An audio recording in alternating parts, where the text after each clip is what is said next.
students, today we are going to start Unit 4, chapter My Elder Brother. This is a short play. It is about two brothers who are affectionate and respectful to each other. जो ये play है वो two brothers के बारे में है जो एक दूसरे से लगाव भी बहुत करते थे और एक दूसरे की रिस्पेक्ट भी बहुत करते थे. The story also shows that learning from our day-to-day experience is as important as what we learn from the books in the school. जो हम डेली कुछ ना कुछ एक्सपीरियंस करते हैं दे आर इक्वली इम्पॉर्टेंट जो हम बुक्स से लर्न करते हैं इन द स्कूल. मीन्स हमारे जो रियल लाइफ एक्सपीरियंस हैं और जो हम बुक्स से लर्न करते हैं they both are important. The play is based on the famous story in Hindi Bade Bhai साहब written by मुंशी प्रेमचंद. जो ये स्टोरी है वो एक हिंदी स्टोरी से ली गई है जो जिसका नाम है बड़े भाई साहब and that is written by Munshi Premchand. First scene, a hostel room. Two brothers aged 9 and 14 years sitting at a study table. Both the brothers are sitting on the study table. The Elder brother जो इसमें play में है जो बड़े वाला भाई है Elder brother है उसे भैया बोला गया है इज़ रीडिंग अ बुक. और जो छोटे वाला है that is Munna and the younger one Munna is drawing picture of birds and animals. I was playing. भैया how can you sit with the book from hours together. आप बुक्स के साथ इतना लंबे टाइम तक कैसे पढ़ लेते हो. मीन्स आप बुक्स इतना लंबे टाइम तक कैसे रीड करते हो. I am not able to read. That's because I want my foundation in education to be strong. जो बड़े भैया हैं वो क्या रिप्लाई करते हैं कि ये मैं इसलिए इतना स्टडी करता हूँ कि जो मेरी नींव है जो मेरी फाउंडेशन है एजुकेशन की that should be strong. If the base is strong then the building will stand firmly. और अगर जो हमारा बेस स्ट्रॉन्ग होगा तो जो हम बड़े होकर बनेंगे तो हम अच्छे से स्टैंड कर पाएंगे. Sometimes it takes me 2 years to do 1 year's work. और कई बार तो मुझे एक साल का काम करने में मुझे 2 साल भी लग जाते हैं. जो भैया रिप्लाई करते हैं भैया you are 5 years older than me and 3 classes ahead of me. जो मुन्ना है वो भैया से क्या कहता है कि आप मुझसे 5 साल बड़े हो और मुझसे 3 classes आगे हो. अहेड मीन्स आगे. I wonder why you keep writing the same word 20 times. One sentence more than 20 times and copy poem several times in beautiful letters. कैसे आप एक ही सेंटेंस को 20 times राइट कर लेते हैं और जो पोएम है उसे कई बार बहुत ही सुंदर हैंड राइटिंग में आप लिख लेते हैं. You know, study English is no child's play. One has to work very hard in order to learn the subject. So भैया क्या रिप्लाई करते हैं मुन्ना को कि जो इंग्लिश है उसको लर्न करना किसी बच्चे का खेल नहीं है. हमें बहुत ज़्यादा हार्ड वर्क करना पड़ता है to learn the subject. To speak और to write English properly tremendous efforts is required. Means बहुत ज़्यादा एफर्ट्स की नीड होती है. But the moment you get a chance you run to the field. But तुम्हें जब भी चांस मिलता है तुम तो खेत की साइड भाग जाते हो. Play marbles and play paper kites and sit idling away with the friends for fun. और तुम हमेशा टाइम वेस्ट करते हो मार्बल्स के साथ प्ले करते हो पेपर काइट को फ्लाई करते हो और आराम से अपने दोस्तों के साथ मज़े करते हो. Can't you sit down and study. Oh भैया there is a big mela in the village today should we go. अब जो मुन्ना है वो भैया से पूछ रहा है कि जो हमारे गांव में है एक बहुत बड़ा मेला है तो हमें चलना चाहिए. Have you ever seen me going to a fair and going to watch a cricket match और हॉकी मैच. सो भैया क्या रिप्लाई करते हैं कि कभी तुमने मुझे मेले में जाते हुए देखा है. फेयर क्या होता है मेला. या फिर कोई जो मैच है वो देखा है मैंने कभी हॉकी मैच या फिर कोई cricket match. I never like to watch. I don't like to watch the cricket match and the hockey match and going to the fair.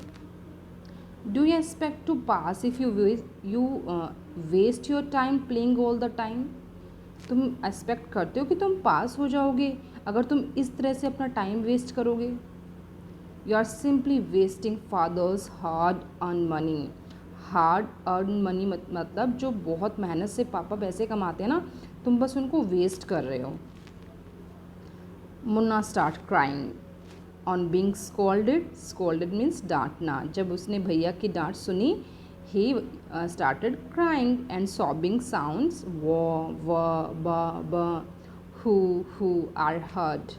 और जो उसकी सुबकने की आवाज़ है वो आने लग जाती है।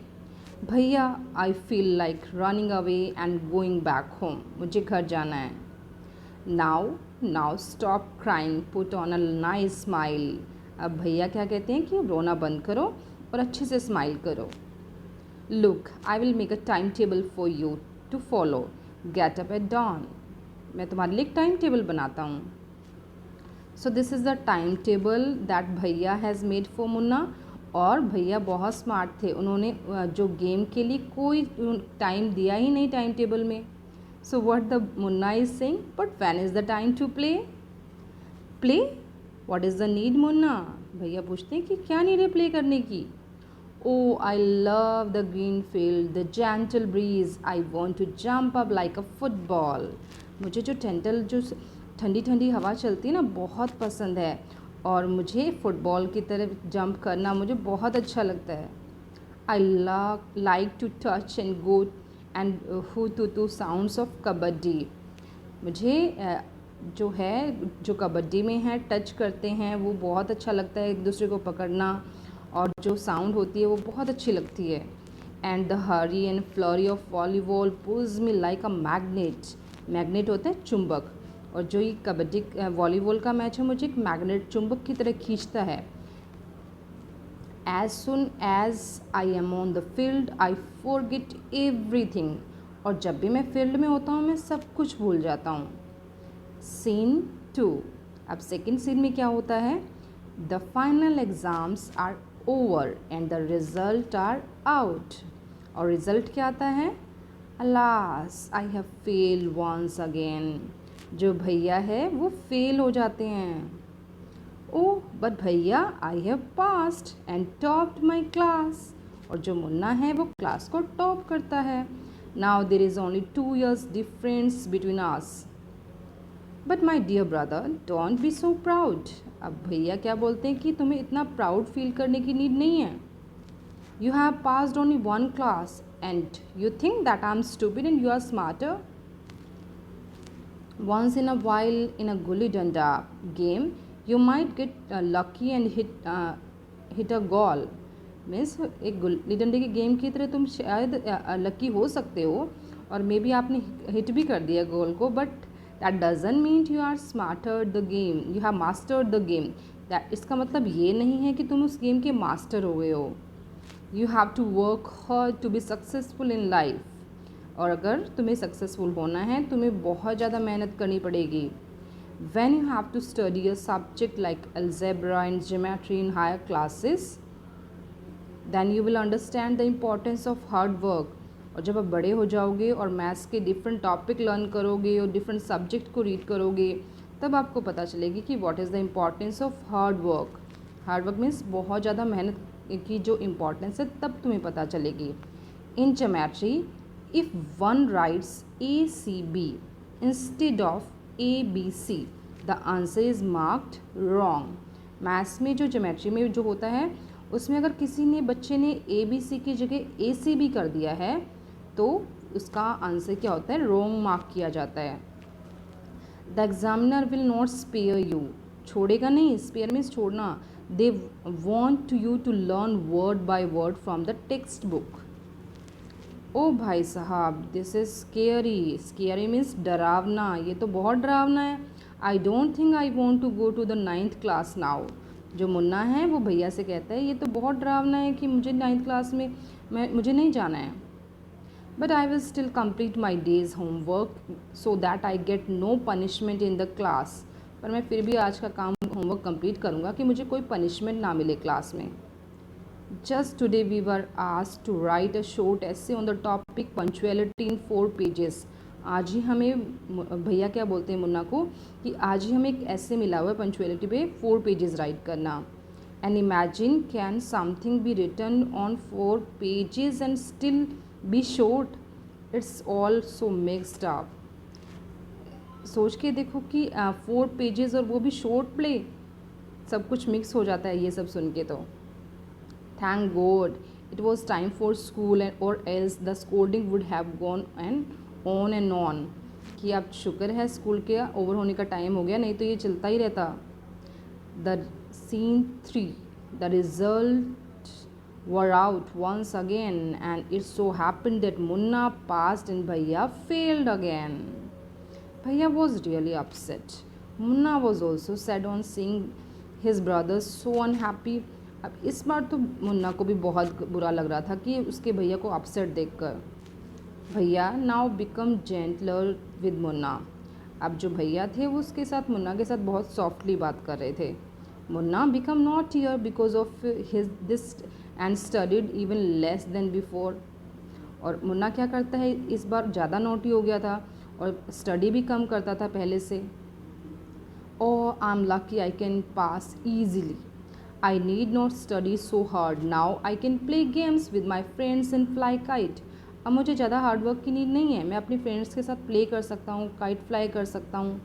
But I should still be careful that भैया doesn't see me flying kite. But मुझे एक चीज़ का ध्यान रखना है कि भैया मुझे काइट फ्लाई करते हुए ना देख लें. One day a kite is flying slowly downward.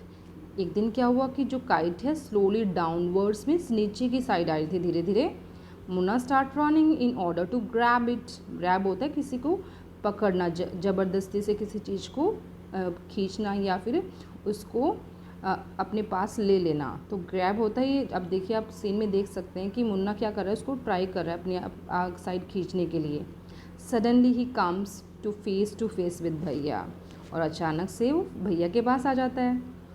Aren't you ashamed to be playing kites all day long? भैया फिर से इसको स्टार्ट कर देते हैं स्कॉल्ड करना. माँ एंड बाबा will always have the right to explain us to correct us. Now what would you do if you were to all sick today. तो अब जो भैया मुन्ना कह रहे हैं कि अब जो भैया हैं वो मुन्ना को समझाते हैं कि जो हमारे पेरेंट्स हैं हालांकि हमसे कम पढ़े लिखे हैं पर उनका पूरा राइट है, हमें वो हमें डांट सकते हैं, हमें समझा सकते हैं. अब मुझे ये बताओ कि what would you do if I were to fall sick today. अगर मैं आज बीमार हो जाता हूँ तो तुम क्या करोगे. आई डोंट नो भैया वुड टेल बाबा and he would rush to the hostel. कि मैं बाबा को बताऊंगा और वो हॉस्टल लेके जाएंगे आपको. I had expected this answer. Now Baba would not get upset. मुझे तुमसे यही एक्सपेक्टेड था, अब बाबा आपसे अपसेट नहीं होंगे. He would first try to find out what was wrong and then he would call a doctor. तो जब पापा आएंगे, अगर मैं बीमार हो जाता हूँ, अगर तुम पापा को कॉल करोगे तो क्या होगा कि पापा सबसे पहले मुझे चेक करेंगे what is the wrong and then he will call a doctor. Baba would know exactly what to do. They have more experience than us. जो बाबा हैं उनको हमसे ज़्यादा एक्सपीरियंस है और हमसे बहुत ज़्यादा चीज़ों का पता है. भैया I am sorry that you से व्हाट यू से इज़ ट्रू. अब जो मुन्ना है उसको समझ में आ जाता है कि जो बड़े हैं जो हमें समझाते हैं दैट इज़ राइट. हमें उनको अंडरस्टैंड करना चाहिए. And I also like to play and fly kites, but if I play then how can I catch out for you. अब मुन्ना जो भैया हैं वो मुन्ना को क्या समझाते हैं कि मुझे भी काइट फ्लाई करना बहुत पसंद है, पर एक बात बताओ मुझे, अगर मैं काइट को फ्लाई करता रहूँगा, प्ले करता रहूँगा, तो तुम्हें कौन देखेगा. Who will take care of you. You are my responsibility. अब भैया मुन्ना को समझाते हैं कि तुम मेरी रिस्पॉन्सिबिलिटी हो. सो इन द एंड मुन्ना को समझ में आ जाता है कि जो भैया बोल रहे हैं उसको that is for his good means उसको वो हार्ड वर्क सिखा रहे हैं, उसको बता रहे हैं कि he should not waste the time. So in the end he said, I love you.